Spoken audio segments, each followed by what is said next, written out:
If Inception is your favorite film, this is what it says about your subconscious mind. When you watch this film, you see a heist movie inside of dreams. What I see underneath it is a film about how ideas get planted in a child's mind so early and so deep that the child spends their whole life mistaking them for their own. A team enters a man's dreams to plant one idea in his subconscious. That's Inception. And the film's whole thesis is that a planted idea grows until it's running the person from underneath.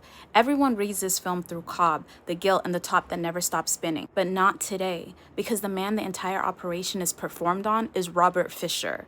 The son of an empire builder who shaped his whole life by his father's expectations, and his defining wound is one word from a dying man: disappointed. And look, not everyone who loves this film grew up in a vault, but if that word, disappointed, just did something to your chest, stay with me. If you grew up under expectations to be the doctor, the achiever, to be the copy of someone else's dream, then Inception was already performed on you. It happened in your childhood instead of a dream. An idea got planted before you were old enough to notice it going in. Become what they want or you have failed. That's the whole trick of the program. You think you're pursuing your goals? Open the vault and check the handwriting. The ambition that exhausts you, the standard you can never quite meet, the guilt that shows up the second you want something different. Whose voice is that, actually? Fisher spent his whole life trying to be his father and believing he failed at it. You cannot out-achieve a planted idea. Fisher could have run that empire perfectly for 50 years, and the word disappointed would still be sitting at the bottom, running everything.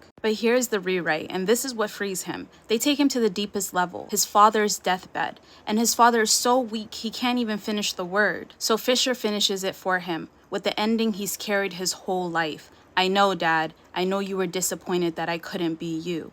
And his father says, no, no, no. I was disappointed that you tried. That whole moment was staged. The team built it. It wasn't real. And Fisher walks out free anyway. That's the most radical thing this film says. The rewrite doesn't need the original author's permission. You don't need your parents to come back and say the words. You need the sentence changed at the level where it lives. Because behind most programs is a parent who wanted their child free, but only had the language of pressure to say it in. The message was love. The encryption was survival, culture, and their own unopened vaults. And you don't need to keep running the corrupted file. So here's my question. What if the sentence at the bottom of your vault was never really the whole sentence?